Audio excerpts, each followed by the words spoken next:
Waalaikumsalam. Ini bincang-bincang kita mengambil topik anggur laut gitu. Dan anggur laut ini juga sering disebut green caviar atau kaviar hijau gitu, atau sea grapes, yang sebetulnya ini termasuk jenis rumput laut dari keluarga Caulerpa. Kalau Caulerpa sendiri itu sebetulnya sudah ada paling tidak 94 jenis yang sudah dikenal di dunia ini. Ya, kalau di Indonesia yang paling populer itu ya Caulerpa lentilifera atau yang disebut anggur laut ini. Di Makassar disebut buleleng. Kemudian ada juga Caulerpa racemosa. Kalau di Makassar disebut Dune. Kemudian ada Caulerpa Catularoides yang bentuknya seperti lipan. Ini kalau di Jepara kalau nggak salah ini disebut belarak gitu ya. Nah, Bapak Ibu sekalian, kita punya dua narasumber yang saya kira narasumber yang pas sekali untuk cerita tentang anggur laut ini. Dr. Bagus Dadi Bandokutomo, MS APPSC. Gitu. Kemudian yang kedua, kita punya narasumber Bu Maria. Bu Maria Bike Sutarti. Tapi ada juga yang menyebutnya Bu Maria Bike Sandi. Bu Maria ini putri Pekalongan. Ini sudah terkenal lah di dunia rumput laut karena beliau ini menyebut dirinya itu sebagai penggiat rumput laut. Padahal dia sebenarnya pengusaha, punya usaha ekspor rumput laut, punya usaha juga untuk produksi olahan rumput laut. Dan sebelum itu sebenarnya beliau itu juga banyak bergerak di bidang hortikultura. Kalau di Depok itu Bu Maria ini banyak dikenal sebagai orang yang mengembangkan blimbing gitu. Untuk manisan ya Bu Maria ya. Oke Bapak Ibu sekalian, sekarang kita tunggu ceritanya Bu Maria. Gitu. Monggo silakan Bu Maria. Bapak Ibu sekalian, terima kasih terutama Pak Singgih ya. Saya belum bilang terima kasih. Kalau bicara anggur laut ya memang menurut saya bentuknya memang harus yang seperti itu Pak ya. Karena kalau kita bicara anggur laut tapi bentuknya kayak apa ya? Kayak belarak gitu tuh menurut saya sudah lari Pak gitu. Jadi ketika kita bicara atau dalam kemasan terutama anggur laut begitu itu berarti yang dipilih memang sudah harus pasti harus yang berbentuk seperti anggur begitu Pak. Di NTT seperti ini ya Pak. Tapi kok belum bisa dimanfaatkan itu ya. Nah ini sebetulnya itu yang ada itu adalah di tempatnya Bu Endah itu Pak. Ya, jadi Jepara. saya dengan ya di Jepara. Saya ingin khususnya untuk yang dilakukan di Bu Endah itu menurut saya ada hal yang sudah lebih baik daripada tempat lain Pak karena Bu Endah itu sudah menggunakan apa namanya UV ya Pak ya untuk apa namanya purifikasinya begitu. Dan menurut saya itu baik begitu Pak. Setidaknya mengurangi apa ya resiko-resiko atau apa yang dibawa dari laut begitu ya Pak ya. Dibandingkan kalau misalnya tidak menggunakan UV begitu. Nah, kemudian kalau yang sudut atas itu adalah sampel saya dari Solomon itu ya Pak ya. Terakhir saya di Solomon, jadi saya juga di sana sempat menangani. Iya Pak, itu dari Solomon, itu ada di Solomon. Jadi memang hampir satu hamparan luas di satu pulau itu isinya cuma Caulerpa Pak. Dan itu memang masih liar, masih alam. Belum ada yang dibudidayakan. Jenisnya seperti lebih besar ya Bu ya? Betul Pak. Jadi lebih besar karena dia alam dan setiap pagi mereka ambil, sore mereka panen, kemudian pagi mereka kirim ke pasar-pasar. Jadi masih seperti zaman masih secara tradisional begitu Pak.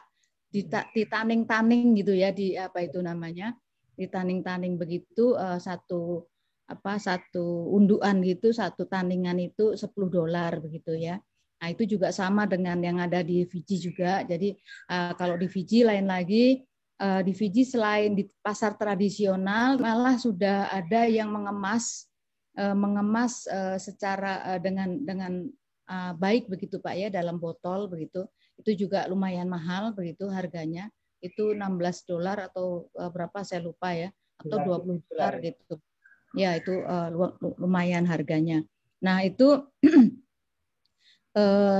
tetapi secara umum masih lebih banyak yang dijual secara tradisional dan mereka sama sekali tidak ada melakukan purifikasi begitu. Nah, kalau yang sudah di dalam botol memang itu sudah perusahaan milik asing, jadi bukan milik lokal penduduk lokal Fiji begitu. Jadi sudah milik Australia begitu ya. Jadi memang sudah lumayan bagus begitu. Setara dengan kalau di kita ini apa yang dilakukan dengan teman-teman di Green Caviar di Bali begitu ya, yang ya sudah bagus begitu kemasannya begitu. Nah kemudian betul bahwa kalau di Jepara itu yang jenisnya lentilivera nih nanti Bu Endah kan konfirmasi ya, itu memang justru nggak laku gitu ya, yang laku memang yang belara, ya. Tapi kalau menurut saya itu hanya sebuah kebiasaan Pak gitu, bahwa tadinya gitu ya mungkin ada yang makan jenis lain kemudian agak pusing atau apa begitu ya, sehingga katanya kalau yang lentilivera itu malah nggak laku begitu. Tetapi kembali lagi ketika kita bicara latoh memang nggak apa-apa, tapi ketika kita bicara anggur laut itu udah nggak masuk Pak begitu ya, speknya udah nggak masuk. Nah, ini yang di gambar ini adalah apa yang saya coba Pak. Memang tadi sudah disampaikan ya, memang jenisnya itu kan macam-macam ya, banyak sekali, sehingga memang secara awam memang agak sulit gitu untuk menentukan bagaimana ya ini yang lentilivera ataukah ini yang racemosa dan sebagainya. Karena fakta di lapangan itu begini Pak. Kalau kemudian ya kesimpulan saya ini secara awam saja, bahwa kalau yang lentilivera dia tetap walaupun dipindah-pindah begitu ya ke dalam dipindah-pindah ke lokasi tertentu begitu, itu dia tidak akan berubah Pak. Tetapi ada jenis yang tadinya itu kalau di satu titik tertentu, satu area tertentu itu mirip sekali dengan lentilivera misalnya. Tetapi saya coba untuk pindahkan ke dalam satu wadah begitu, dia bisa berubah Pak, kemudian menjadi belara begitu ya.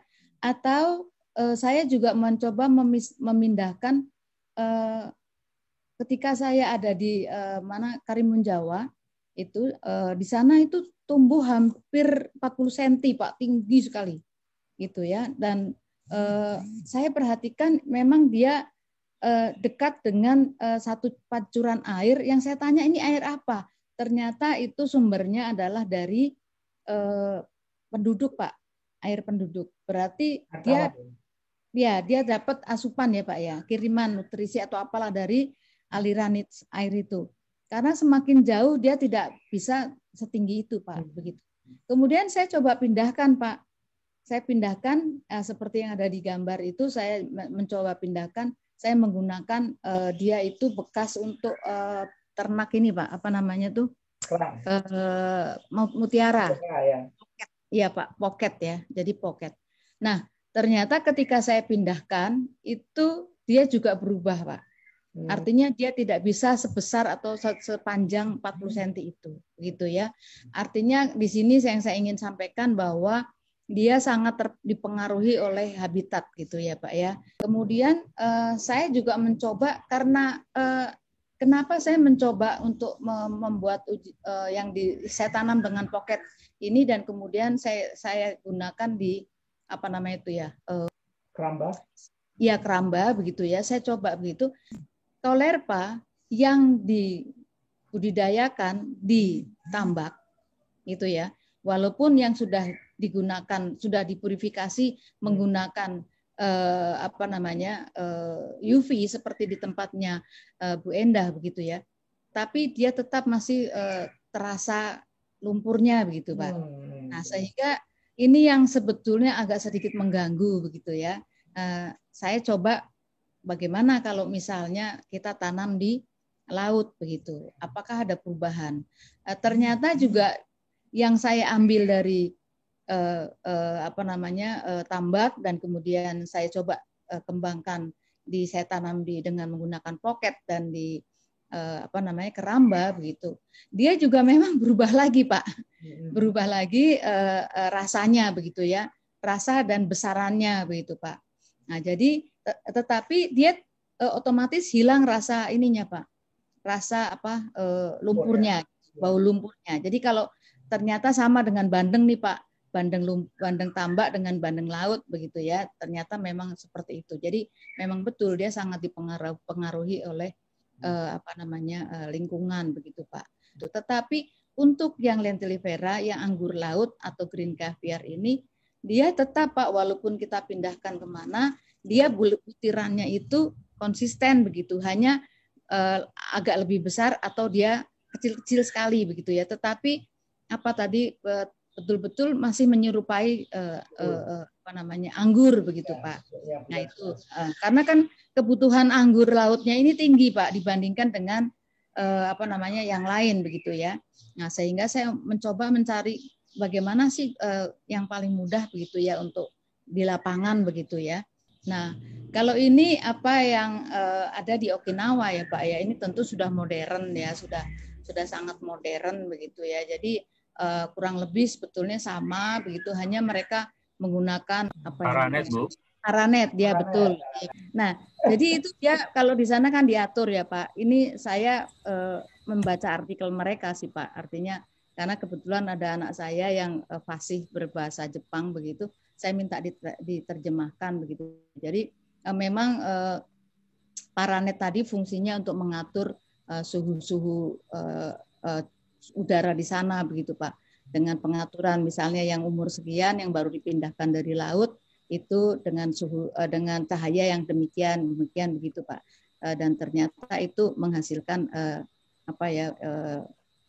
hasil yang sangat luar biasa begitu. Di sana itu kita juga bisa lihat ulva ya, Pak ya, jadi ulva itu juga metode itulah yang kemudian saya terapkan di Indonesia gitu ya, walaupun belum berhasil secara massal, tapi saya sudah bisa gitu ya dengan metode yang ada di Okinawa itu, Pak, begitu ya. Jadi yang Okinawa ini sudah ya, Bu ya, budidaya indoor semua ya.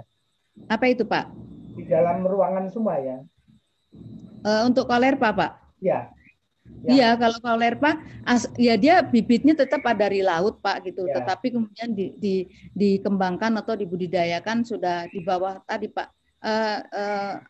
Diatur dengan cahaya-cahaya dengan paranet tadi, Pak. Itu kalau yang di Okinawa itu. Kalau yang di sudut kiri atas, Pak Singgih lah ya, itu adalah yang tadi saya cerita yang dari Kepri, Pak, Kepri daerah sana. Yes, itu. Nah, itu Kepri. Yeah. Ya, Bintan, Tanjung Pinang. Sorry, Pak, Anambas. Yeah. Ya, itu yang kemudian saya uji cobakan, Pak, karena memang itu luar biasa bagus-bagus gitu ya. Dia sedikit pedas memang ya. Tapi ketika saya pindahkan ke ke laut, saya uji cobakan dengan menggunakan pocket, rasanya pedasnya itu juga hilang, Pak. Hilang. Dan dia lebih kepada nano-nano ya, seger gitu, asam seger enak mana, Pak. Ya. Jadi justru menyerupai rasa anggurnya, Pak. Itu. Jadi menyerupai rasa anggurnya. Itu sama dengan yang dari Solomon. Yang di Solomon itu juga seperti kita makan anggur begitu, hanya kecil-kecil karena dia segar begitu ya, asam, kemudian ada manis begitu ya. Nah, seperti itu. Dan kulitnya semakin tipis kalau dia di laut.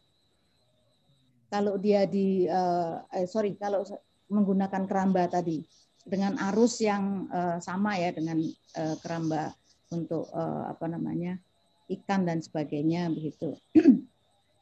Nah, kemudian bagaimana mengatasi kalau misalnya lentilivera, kan kalau untuk anggur laut berarti bentuknya harus mirip anggur. Lalu gimana dengan yang belarak, kan begitu. Nah, itulah yang kemudian saya coba untuk kembangkan menjadi produk-produk turunan, Pak, yaitu kerupuk, sirup begitu ya. dan itu rasanya betul-betul enak gitu ya, seger sekali, enak sekali gitu ya. Lalu dampak baiknya efek ke kerupuk itu dia sangat renyah ya Pak ya. Jadi kerupuknya tuh renyah sekali begitu, enak sekali gitu ya. Nanti yang jelaskan bukan saya, nanti yang jelaskan tuh Pak Bandol tuh. Kenapa bisa renyah begitu ya.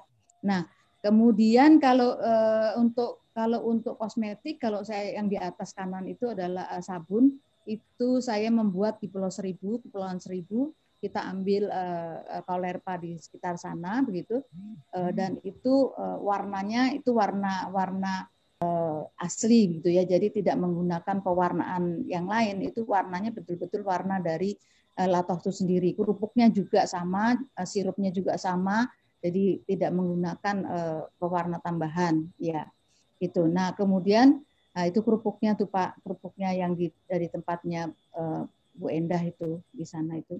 Nah kemudian kami juga mencoba mengemas begitu, kami memang masih menggunakan bantuan garam begitu ya Pak ya. Namun ada 2 versi yang kami uji cobakan begitu, yang saya uji cobakan Pak. Itu ketika dia betul-betul dilakukan ngomongnya angel, pokoknya dikeringke gitu ya, keserimpet-serimpet gitu. Nah itu nanti setelah dimakan dia agak nek wong Jawa ki ngomong sepo gitu Pak. Apa tuh Pak? Nah gitu, agak sepo kulitnya. Tetapi kalau kita sertakan dengan padatan garam gitu, itu ketika tentu harus sebelum dikonsumsi itu harus dicuci dulu begitu dengan air bersih begitu ya. Nah itu dia lebih renyah begitu. Jadi kulitnya itu enggak sepo gitu Pak, enggak tidak menyisakan kulit kalau kita makan.